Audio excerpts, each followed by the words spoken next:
for you, God. All we are, you set apart as we stand immersed in love. Seeking first your holy face, invade our lives here in this place. Your glory fills the atmosphere. Your love is relentless, relentless, compelling us to rise. So here we surrender, surrender. Let our hearts collide with yours, for you have shown us what is good. With every piece your heart reveals all that you are. Let our hearts collide with yours. We can't help but want you more and more. Lord, you are all our hearts desire.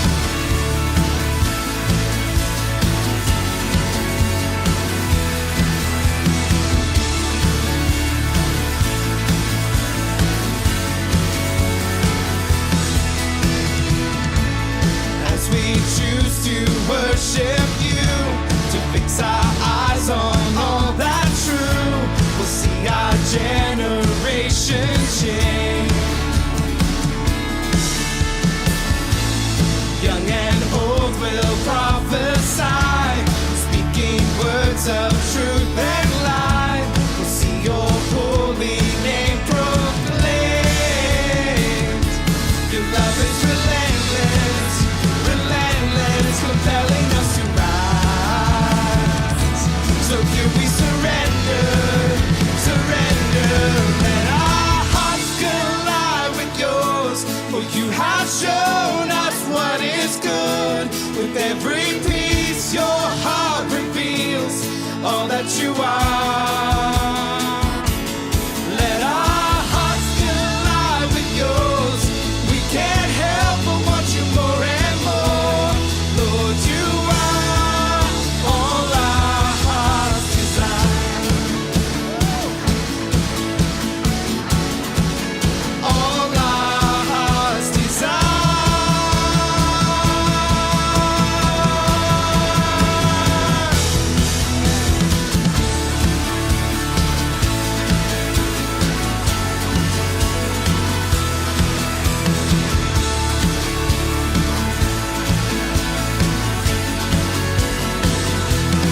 Let our hearts collide with yours.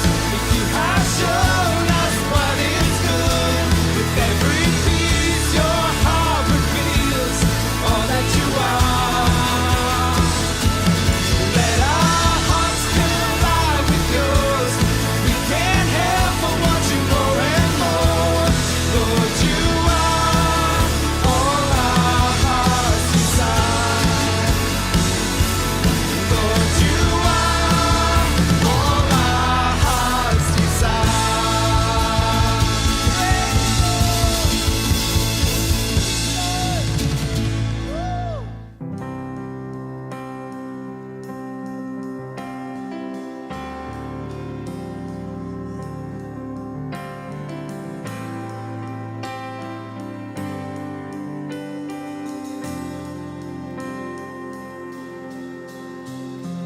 Wave after wave, your love sweeps over, folding like grace, sweeping me under and out into the great unknown of you, Jesus.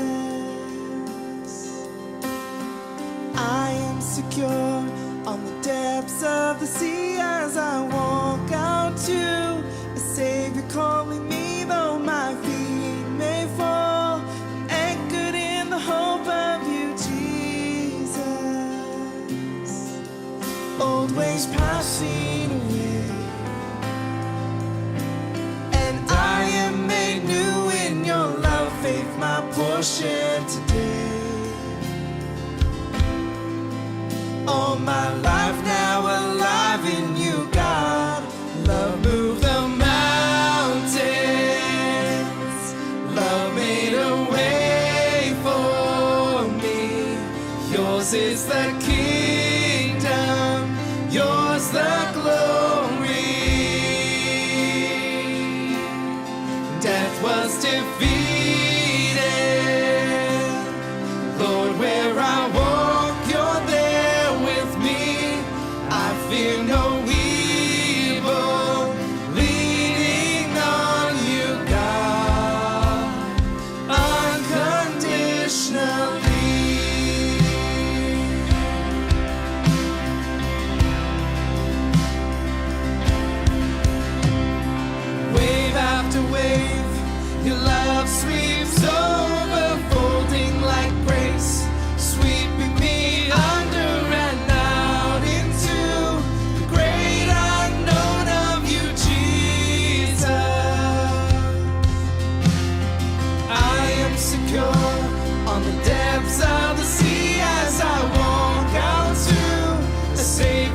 as deep cries out to deep.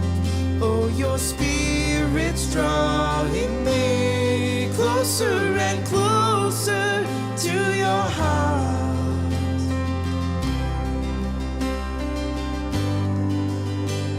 And further from the shore, I am anchored more and more here in your presence, certainty.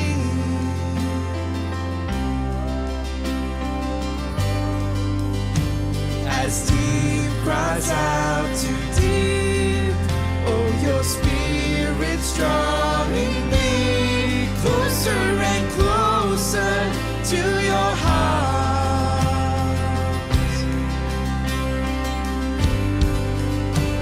And further from the shore, I am anchored more and more here in your presence, certainty.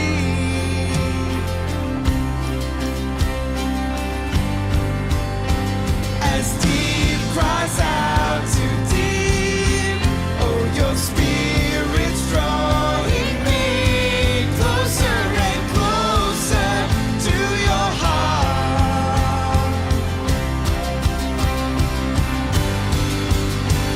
And further from the shore, I am anchored more and more here in your presence, certainty. Oh Lord, love move the mountains, love made a way for me. Yours is the kingdom, yours the glory. Death was defeated. Lord, where I walk, you're there with me. I fear no evil, leaning on you now. As deep cries out to deep, oh, your spirit's drawing me closer and closer to your heart.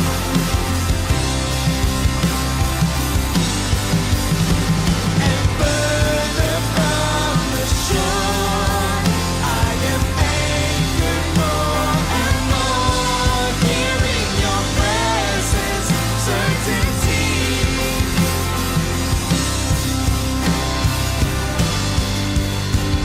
As deep cries out to deep, oh, your spirit's drawing me closer and closer to your heart.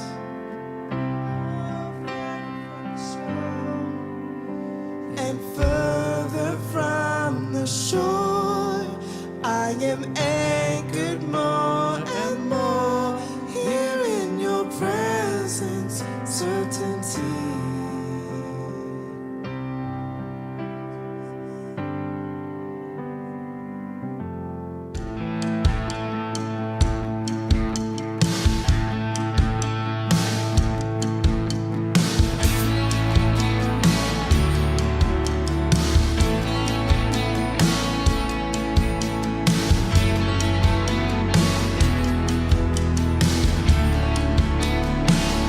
I give you glory.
yet to come. The cross before me, my hope on things above. And in you, Jesus, the best is yet to come. Your presence is an open door. We want you, Lord, like never before. Your presence is an open door.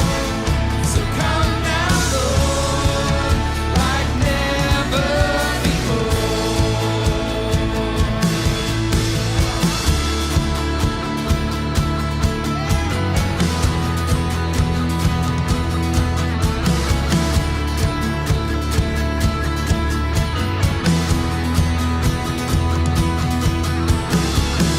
I know breakthrough is coming. By faith, I see a miracle. My God has made me a promise and it won't stop now. I know breakthrough is coming. By faith, I see a miracle. My God has made me a promise and it won't stop now. I know breakthrough is coming. By faith, I see a miracle. My God has made me a promise and it won't stop now. I know breakthrough is coming. By faith, I see a miracle. My God has made me a promise and it won't stop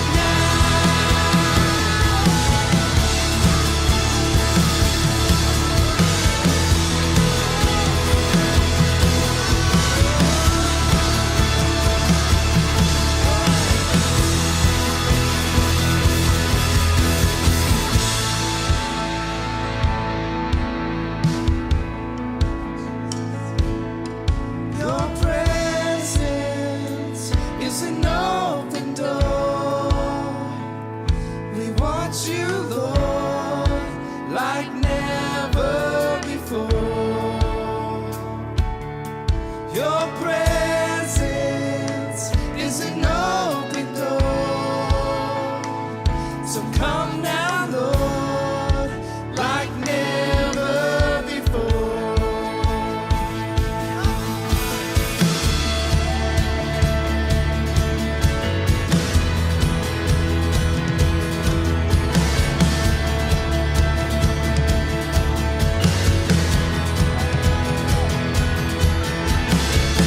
I know breakthrough is coming. By faith, I see a miracle. My God has made me a promise and it won't stop now. I know breakthrough is coming. By faith, I see a miracle. My God has made me a promise and it won't stop now. I know breakthrough is coming. By faith, I see a miracle. My God has made me a promise and it won't stop now. I know breakthrough is coming. By faith, I see a miracle. My God has made me a promise and it won't stop now.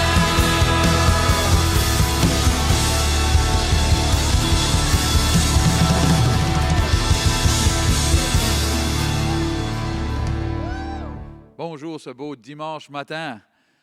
Aujourd'hui, on va parler sur quelque chose que des années passées, on parlait beaucoup sur ceci et ça semble que maintenant, on ne parle plus de ceci, mais on est là, on est droit là. Alors, c'est le temps plus que jamais d'en parler et c'est les derniers jours.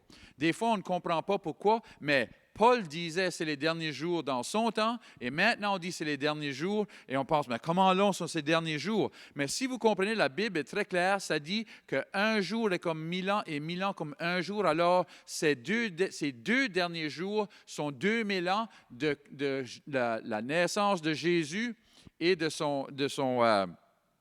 quand il a été à la croix, à maintenant. Alors, on est à la fin des derniers jours. Et à la fin des derniers jours, nous dit que les choses qui sont prophétisées concernant les derniers jours doivent se passer maintenant.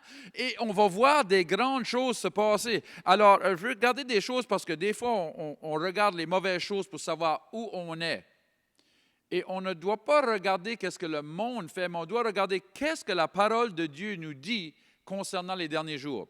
Bien, première chose, dans 2 Timothée 3, verset 1, ça dit « Sachez que dans les derniers jours, il y aura des temps difficiles. » Est-ce que ça peut être plus difficile que ça a été? Durant les derniers 100 ans, on a vu toutes sortes de choses, mais surtout maintenant, car les hommes seront égoïstes, amis de l'argent, fanfarons, hautains, blasphémateurs, rebelles à leurs parents, ingrats, irréligieux, insensibles, déloyaux, calomniateurs, intempérants, cruels, ennemis des gens de bien ou des bons gens, très emportés, enflés d'orgueil, aimant le plaisir plus que Dieu, ayant l'apparence de la piété, mais reniant ce qui en fait la force. Éloigne-toi de ces hommes-là. Alors, on voit des églises qui grandissent, mais qui renient le pouvoir de Dieu. On voit toutes ces choses se passer plus que jamais. On voit ça se passer, mais ce n'est pas ça qu'on doit regarder nos yeux dessus. On doit regarder nos yeux. Si ces choses se passent, qu'est-ce que Dieu dit qui va se passer? Parce que ça, c'est les mauvaises choses qui se passent, mais je veux que vous sachiez qu'il n'y a pas seulement des mauvaises choses qui vont se passer. Dieu a prophétisé des bonnes choses qui vont se passer dans les derniers temps. Alors, dans le livre des Actes des Apôtres, 2:17, ça dit ici, « Dans quand? Les derniers jours. » Alors, on parle de nouveau de ces mêmes derniers jours. Dit Dieu, je répandrai de mon esprit sur toute chair, vos fils et vos filles prophétiseront, vos jeunes gens auront des visions et vos vieillards auront des songes. Oui, sur mes serviteurs et sur mes servantes, dans ces jours-là, je répandrai de mon esprit et ils prophétiseront. Je ferai paraître des prodiges en haut dans le ciel et des miracles en bas sur la terre, du sang, du feu et une vapeur de fumée. Le soleil se changera en ténèbres et la lune en sang avant l'arrivée du Seigneur de ce jour grand et glorieux. Alors quiconque invoquera le nom du Seigneur sera sauvé. On parle de beaucoup de choses là. Puis beaucoup de ces choses sont produites dans le dernier bout de temps. Premièrement, Dieu nous a toujours donné que les choses du ciel, la lune, et le soleil, et c'est pour des signes. Et on sait que c'est pour des signes de temps. On met nos journées par le soleil se lève, le soleil se couche. On met nos mois par la lune. On règle notre temps par les choses des cieux. Et Dieu nous dit, il y a des choses qui vont se produire dans les cieux pour nous montrer que la fin arrive. Et une des choses que ces choses vont se passer sont que la lune va être virée en sang. Et on a vu les lunes de sang. On a vu 2-3 lunes de sang juste dans le dernier bout de temps. On a vu plus de lunes spéciales dans les derniers 10 ans que jamais. À tous les fois qu'on se tourne de bord, je vois une lune, je dis « Ah, la lune, là, elle a l'air spéciale aujourd'hui. » Et là, je lis, je Google, et là, « Ah oui, ceci, c'est une lune spéciale, c'est une supermoon, et c'est une supermoon de ceci ou de cela. » Aussi, dans les derniers quelques années, une journée, je m'en allais de Moncton ici jusqu'à Saint-Jean, ou Rothsay. Et là, je vois cette étoile dans le ciel. Je pensais, c'est-tu une étoile ou c'est-tu un satellite ou quelque chose? C'était brillant. Et là, je dis, c'est spécial ça. Et je m'en vais chez nous, je regarde ça. Et c'est le même phénomène qui a arrivé à la naissance de Christ dans l'Orient se produisait ici, que 2 planètes se mettent ensemble et fassent une super planète, ou qu'est-ce que tu veux appeler ça, et que c'est brillant comme l'étoile qui était au-dessus de la naissance de Jésus. Alors, il y a eu des signes dans les cieux pour le dernier bout de temps qui nous disent qu'il y a quelque chose de spécial qui s'en vient. Et le quelque chose de spécial qui nous dit qu'il s'en vient, c'est que le retour de Jésus va venir, mais aussi qu'on va voir des signes, des prodiges, des miracles, toutes sortes de choses vont se produire sur la terre. On va voir le plus grand réveil qu'on a jamais vu sur la terre. On va le voir dans notre temps parce qu'on est à la fin des derniers jours. L'autre matin, j'étais en prière et juste comme ça, le Seigneur dit, va chercher mes enfants. Il l'a dit 2 fois. par la deuxième fois, je pleurais. Il dit, va chercher mes enfants. Il nous a appelés à aller chercher les enfants qui sont dans les rues, dans les coins, dans les ténèbres, qui ne connaissent pas Jésus. On a une génération qui n'a pas connu Jésus. Et quand on commence, j'en vois venir au Seigneur déjà, quand on commence à leur parler de la bonté de Dieu et de notre Père qui les aime, ils commencent à pleurer parce qu'ils n'ont jamais vu ça. Alors c'est le temps que l'Église soit l'Église, c'est le temps qu'on voit des grandes choses se passer et on ne doit pas mettre nos yeux sur tout le mauvais qui se passe puis penser, ah, ça va venir pire. Laissez pas le mauvais prédire le futur. Laissez la parole de Dieu prédire le futur. La parole de Dieu ne nous dit pas que ça va être pire pour nous autres, ça dit que ça va être pire pour le monde, mais pour nous autres, on va voir un grand réveil, on va voir du monde venir au Seigneur comme jamais, nos familles, nos enfants, nos petits-enfants, nos voisins, tous ceux qui sont dans les ténèbres vont avoir l'évangile de Jésus-Christ prêché et ils vont avoir le salut. Alors, on voit ici, on fait juste de lire, ça venait du livre de Joël, mais je veux le lire de nouveau parce que je veux vous voyez quelque chose ici. Ça dit ceci, ça dit, « Et vous, enfants de Sion, soyez dans l'allégresse et réjouissez-vous en l'Éternel, votre Dieu, car il vous donnera la pluie en son temps. Il vous donne, je veux vous compreniez ceci, c'est écrit à Israël, premièrement. Mais il faut comprendre, comme que c'est dans le naturel, soit ça soit dans le spirituel. Et il y a beaucoup de monde qui ne comprennent pas que Jérusalem, quand on étudie le mot Jérusalem, les Juifs sachent qu'il y a deux Jérusalem. Parce que Jérusalem, c'est Jérusalem, Léum qui dit deux. Alors, ils sachent qu'il y a le Jérusalem spirituel et le Jérusalem naturel. Et la prière que Dieu nous a dit qu'on prie pour, on pense que c'est le mot est paix, prier pour la paix de Jérusalem, mais si tu l'étudies vraiment, c'est prier pour l'unité de Jérusalem, où le spirituel et le naturel deviennent un. On va voir des choses il y a des choses qui se passent maintenant en Israël et dans le monde qui ne sont pas publiées sur la télévision, ne sont pas publiées sur CNN, TSN, et toutes ces choses-là. En tout cas, on va parler de ça dans une minute. Mais pour le moment, je veux juste parler que ceci, c'est écrit premièrement à Israël, le naturel, le physique. Il dit, il vous envoiera de la pluie la première et l'arrière-saison, comme autrefois.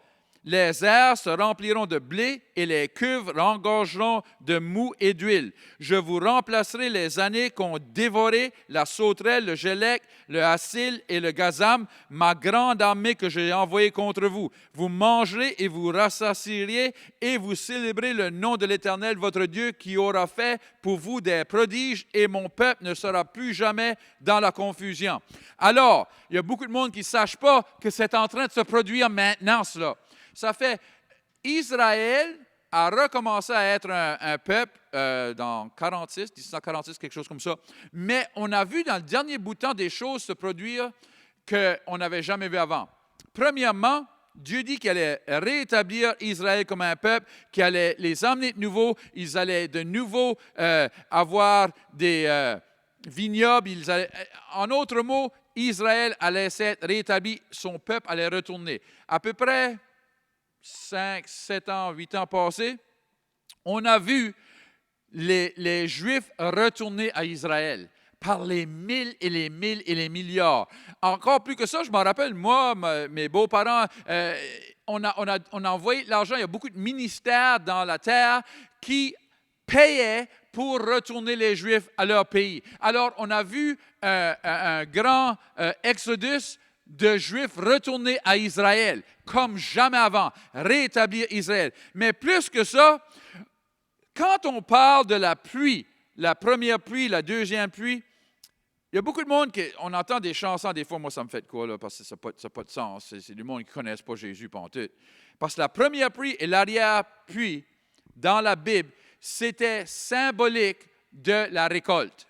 Alors, nous ici, on sème au printemps et on récolte à l'automne, on a une semence, une récolte. Mais dans les pays qui sont plus chauds, on a plus qu'une récolte et chaque pluie était une pluie de récolte. Alors, il devait venir une pluie pour que ça grandisse et là, on avait une récolte. Alors, les pluies étaient symboliques de la récolte. Et Dieu dit, je vais emmener la première pluie et la dernière pluie ensemble pour la plus grosse récolte qu'on a jamais vue. Et maintenant, aujourd'hui, en Israël, ils viennent au Seigneur par les 1000. Mais on ne voit pas ça sur les nouvelles. Mais c'est en train d'arriver maintenant. Maintenant, sur YouTube, ils utilisent YouTube, il y a des Juifs qui prêchent l'Évangile en leur langue hébreuse sur YouTube. Et j'écoutais juste ce matin, 27 millions de hits sur YouTube à écouter l'Évangile dans Israël même, pas mondial, dans Israël même. 27 millions de fois que ça a été surveillé, le salut à travers de Jésus-Christ. Et on voit des milliards de Juifs trouver Jésus, leur Messie. Gloire à Dieu. Alors, c'est en train de se passer maintenant qu'il y a un grand réveil. C'est en train de se passer dans Israël, l'Israël physique. Mais on va voir quelque chose d'autre. Oh, êtes-vous prêts? Verset 28. Après cela, après qu'il y ait un réveil dans Israël physique, il y a quelque chose d'autre qui va se passer, gloire à Dieu. Et c'est ça qu'on fait juste de lire. On fait juste de lire une minute passée dans le Nouveau Testament que c'était prophétisé, que ça allait arriver. Je répandrai mon esprit sur toute chair, gloire à Dieu. Pas seulement Israël physique, mais sur toute chair, parce que Dieu va amener un Israël spirituel, gloire à Dieu. Il y a un Israël et un Jérusalem physique, il y a un Israël et un Jérusalem spirituel. Alors, il va avoir un réveil mondial. Je veux que vous sachiez, l'ennemi en est une pandémie mondiale, comme qu'on n'a pas vu avant, dans notre génération, on n'a jamais rien vu de même. Mais comme que l'ennemi, il est toujours un contrefait. Il est toujours en train de contrefaire qu'est-ce que Dieu va faire. Alors, il a fait un contrefait d'un pandémique mondial. Mais Dieu est prêt à faire un réveil mondial, gloire à Dieu. Il va avoir un réveil qui va toucher toute la terre. La Bible dit que la gloire de Dieu, ou le savoir, ou j'essaie de trouver le mot, un réveil dans la pensée de l'homme de qu'est-ce que la gloire de Dieu est, va se répandre comme l'eau sur la terre. Alors, partout, un réveil mondial de qu'est-ce que la gloire de Dieu est, qu'est-ce que la bonté de Dieu est. Alors, on va voir ça dans notre génération et on va le voir avant que la 2e journée soit finie et que la 7e journée arrive. La 7e journée, c'est le retour de Jésus-Christ et c'est là qu'on va être avec lui pour 1000 ans sur la terre. Mais avant ça, il y a un réveil, il y a une moisson. Dieu dit, je vais avoir une moisson sur la terre. Il y a si tant de choses qui se passent en Israël et qu'on ne voit pas. Le dernier bout de temps, il y a des choses qui se sont passées, des choses qui sont incroyables et pas un mot sur le média.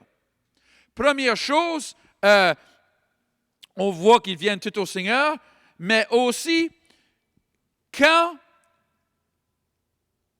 pour qu'Israël soit établi comme un pays de nouveau, sous Dieu, il fallait que Jérusalem devienne la capitale de nouveau. Et dans les traditions que Dieu a établies, pour que ça soit de fait de nouveau, il fallait qu'un leader mondial déclare que Jérusalem était la capitale. Et quelques années passées, je pense 2017, le président des États-Unis, Donald Trump, a établi que Jérusalem serait la capitale nouveau d'Israël et a déménagé l'ambassadeur et tout ça de nouveau à Jérusalem. Ça, c'était épique. Pas un mot. Si il y avait un mot sur le média, c'était négatif. Oh, c'est une mauvaise chose, ceci. Mais ça a été fait et c'était la dernière chose pour établir Israël comme un pays sous Dieu. Et de cela, on a vu depuis 2017, on a vu 2, pas 1, 2 contrats signés pour la paix. Premier entre les États arabes et, je l'ai mal dit dimanche en anglais, je vais essayer de le dire bien en français, Bahreïn. Alors, deux contrats de paix. On n'a pas vu ça, pas dans notre vie. Et pas un mot. Pourquoi? Parce que les choses se mettent en place pour que Israël puisse venir au Seigneur de nouveau. Et je vais vous dire quelque chose, les choses se mettent en place pour qu'on voit un réveil venir à l'Église de nouveau, au Canada, aux États-Unis et mondial, gloire à Dieu. Alors, on ne doit pas baser où 2020 va par qu'est-ce qui se passe avec COVID et toutes ces choses-là. On doit le baser sur la parole de Dieu. Où sommes-nous? Où sommes-nous dans le temps en accord avec Jésus et sa parole? Pas où sommes-nous dans le temps avec « on entend toutes sortes de choses. C'est des temps, des mauvais temps. C'est pas des bons temps. Ça, c'est le nouveau normal. » On entend ça beaucoup. Que le nouveau normal, c'est de vivre dans la peur. Non, non, non, non, non. Premièrement, je ne vis pas dans la peur. Deuxièmement, ce n'est pas le nouveau normal. Le nouveau normal va être que le pouvoir de Dieu est plus grand que le pouvoir de l'ennemi, que Dieu est plus grand que COVID, il est plus grand que la maladie, il est plus grand que toutes ces choses. On va voir un réveil comme jamais avant, où Dieu va nous montrer sa bonté et que le monde va voir la bonté de Dieu, gloire à Dieu. C'est cela qu'on doit croire pour. Alléluia. Dans le livre d'Amos 9, 13, ça dit « Voici les jours viennent, dit l'Éternel, où le laboureur suivra de près le moissonneur, et celui qui foule le raisin, celui qui répand la semence, où le mou, mes pages sont trempées, résidera des montagnes et coudra de toutes les collines. Je ramènerai les captifs de mon peuple d'Israël. Ils rebâtiront les villes dévastées et les habiteront. Ils planteront des vignes et y boiront le vin. Ils établiront des jardins et en mangeront les fruits. Je les planterai dans leur pays. Ils ne seront plus arrachés du pays que je leur ai donné, dit l'Éternel ton Dieu. C'est maintenant ça. C'est maintenant. On va voir la plus grosse moisson qu'on n'a jamais vue. Gloire à Dieu. Je vais fermer avec ceci, mais dans l'année 1906, je pense que c'était, William Seymour était aux États-Unis dans le plus grand réveil. Le baptême du Saint-Esprit tombait sur tout le monde et il a prophétisé que dans 100 ans, il y allait y avoir un réveil plus grand, si grand que ça ferait celui-là qui est arrivé là, qu'on parle d'eux encore. Le monde parle encore de Azusa Street, comment grand c'était. Il dit ceci, ça semblera que c'était seulement l'ouverture pour le réveil qui s'en vient. Je veux que vous sachiez, on est dans ces jours-là. On doit se réjouir comme l'Église. Arrêtez de boire la Kool-Aid que le média essaie de vous donner et sachez que l'Éternel est plus grand que qu'est-ce qui se passe dans la terre. C'est le temps de l'Église de se lever debout et d'être l'Église. Que Dieu vous bénisse. Avant de fermer, je veux juste être sûr. Peut-être vous écoutez, vous dites, tu es intense, toi. Mais je veux que vous sachiez, je suis intense parce que j'ai le meilleur sauveur au monde. Il a changé ma vie. 30 ans passés. 30 ans passés, j'ai donné ma vie à Jésus. Puis je suis encore autant fier de le suivre aujourd'hui que j'étais la première journée que je l'ai suivi. Il a changé ma vie, c'était merveilleux. Je veux vous donner cette opportunité. Peut-être vous écoutez et vous n'avez jamais demandé à Jésus d'être votre sauveur. Vous n'avez jamais demandé de vous pardonner de vos péchés. Je veux vous donner cette opportunité aujourd'hui. Il y a beaucoup de monde qui dit « si je pourrais faire ma vie à nouveau, si je pourrais faire un reset, je te dis, je serais si heureux. » Vous pouvez. Vous pouvez commencer à nouveau d'aujourd'hui. Dieu veut vous pardonner de tout le passé et commencer frais aujourd'hui. Vous avez seulement besoin d'y demander d'être votre sauveur. Alors, on va prier ensemble. Seigneur Jésus, pardonne-moi de mes péchés. D'aujourd'hui, je veux vivre pour toi. Donne-moi la paix et la joie que tu promets dans ta parole. Et je te suivrai tous mes jours dans le nom de Jésus. Si vous avez prié cette prière, on veut vous féliciter premièrement et dire que vous êtes notre frère, notre sœur.